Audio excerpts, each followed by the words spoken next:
As of right now, I feel like the NBA just doesn't have an answer for what the Miami Heat are doing offensively. They're doing such a good job moving the basketball around, finding open shooters, and just dominating, right? Ever since Bam Adebayo and Ware have been able to space the floor, this offense has become very difficult to defend. I mean, take a look at this play right here. Now, again, right here, they have Ware on the floor. He's not really at that three-point line, but he's doing a great job getting in the way of the defense. So as we spray this thing around the top of the key, you're going to see a little bit of a mismatch start to happen here.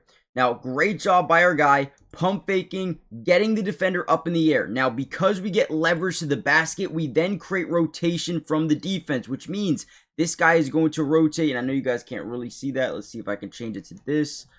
Still not very good. I need to change the color in totality. All right, so this guy steps up here.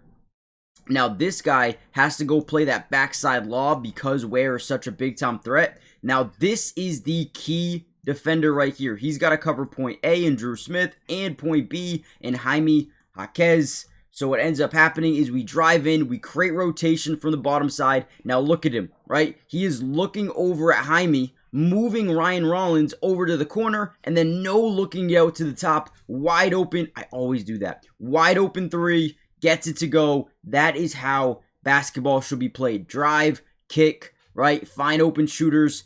The floor spacing is really good right here because Ware is such a big-time threat underneath the basket. It creates so much rotation.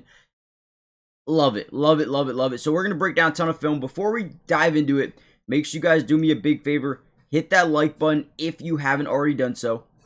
And also, hype the video. This helps out tremendously getting the video to more Miami Heat fans. And with that being said, let's dive in. Also, I feel like having Tyler Herro back in the lineup has really helped them just be tougher to guard because of his ability to score from anywhere, right? Last game, we saw him kind of dominate with those push floaters off the drive.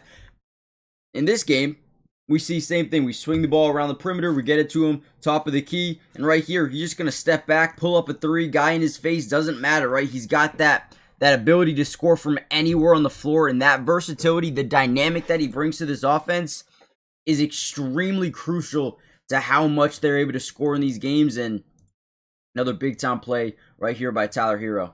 All right, really good play right here. We're going to set up this double drag. Basically a double screen. Herro and then Ware going to set it for Wiggins. Now his job is to kind of clear out. He's going to curl kind of to the basket but get over to the corner initially. After we set this screen though, we're going to want to loop around and come off the screen from Ware. So let's get to that point.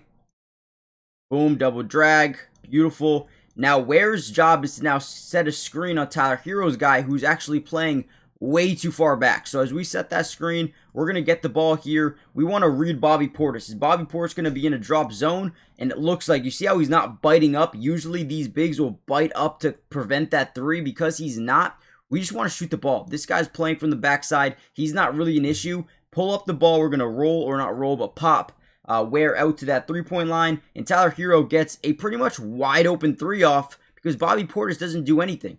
Another big-time shot. I'm telling you, Tyler Herro is crucial to this offense, and now that he's back, he's really becoming a problem for teams to defend, especially off that high pick and pop, high pick and roll situation with Bam and or Ware.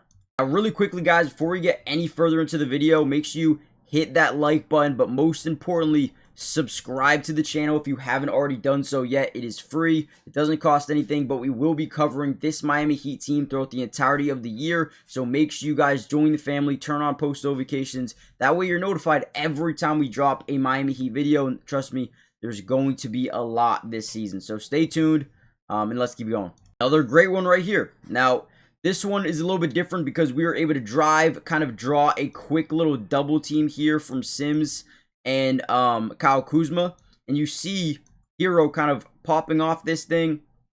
He is getting a little bit of space, one, but two, and most importantly, he's got a mismatch on him. Whether it's Kuzma or it's Sims, he's going to have a mismatch. And right here, because you have that mismatch, because you have that separation, all we got to do is up fake, get our guy to overcommit, and then what? You know what happens, right? We drive in, we're going to create rotation from this defense, whether it's from the weak side corner or the top side, right? You're going to get some sort of rotation. It all is instincts, read, react, attack, right? Pump fake, drive by. Now we get two guys to overcommit. Kuzma staggers down. Now the corners, look at this, right? No one's really playing their guy. We got a guy in the corner. We got Wiggins top side. What does Tyler Herro do?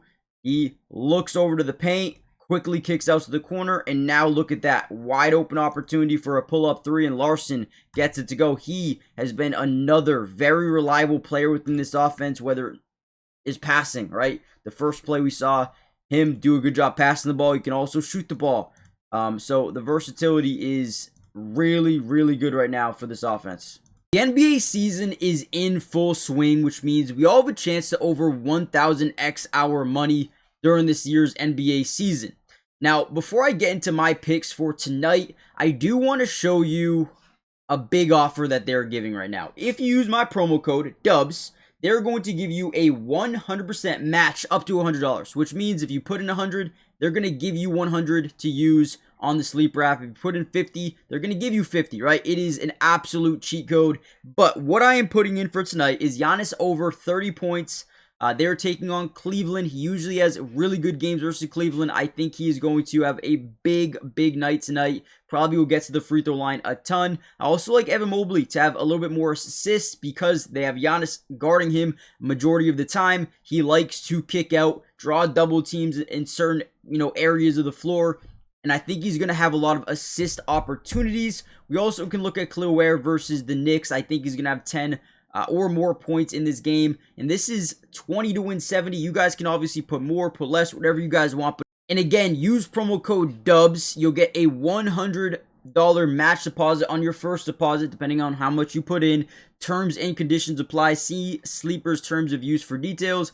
Currently operational in over 25 states, so check out Sleeper today. Love the ball movement on this play. It feels like it doesn't stick to a certain area for too long at all. You're going to see Davion kick it out to Norman. Norman going to kick it right back. They're playing in this weird little 2-3 zone. We're going to kick it back to Davion. Davion's going to find Andrew Wiggins. Now we know the soft point of a zone defense is going to be that mid-range area. And because we have a double big lineup, Miles Turner just can't defend both of these big men. They've got a really bad mismatch down low. We understand that. So again, we want to spread out the floor. We want to get three guys at the perimeter, and then we want to get our two bigs down the paint. They just don't have the numbers to guard us. We're going to swing it to the top. Now we're getting leverage here.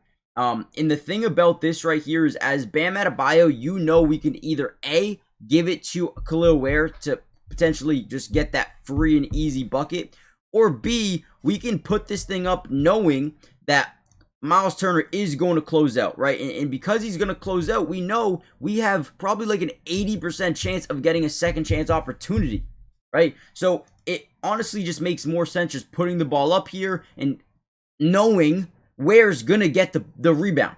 Right, he was going to get the rebound. I mean, puts the dude on the ground. So I like the shot. He makes the shot, so it doesn't really matter. But either way, Ware was going to get the second chance opportunity. So quick heads up play there by Bam Adebayo. I know a lot of you guys probably think, oh, just give it to Ware. He's got the mismatch. It's an easy bucket.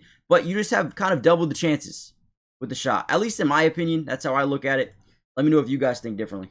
I feel like the last couple of plays that really took the life out of this Milwaukee Bucks team was another one of those push floaters by Tyler Herro. We're going to try to hit the corner here. It's not open. They play it very well. They play the backside very well as well. So we kind of just reset the offense over to Herro, and Herro is able to basically just gain leverage on Gary Trent. Boom, drive into the lane, draw a little bit of left shoulder contact, push floater up, gets it to go, easy money. And I felt like that was one of the buckets that kind of demoralized this team. But ultimately, the Bucks did fight back a little bit. It was a 3-point game late with a minute left to go. And guess who had the ball in his hands? Tyler Herro.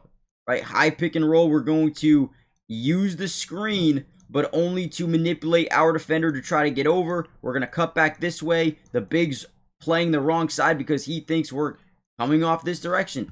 Nope, we're not. We're manipulating you. Boom, we drive right, we create that double team, but we quickly kick it back out to Bam. Okay, now right here, You got 3 guys kind of on you. I would have liked to see Bam get to that 3-point line for an open 3. I understand you're only up by 3.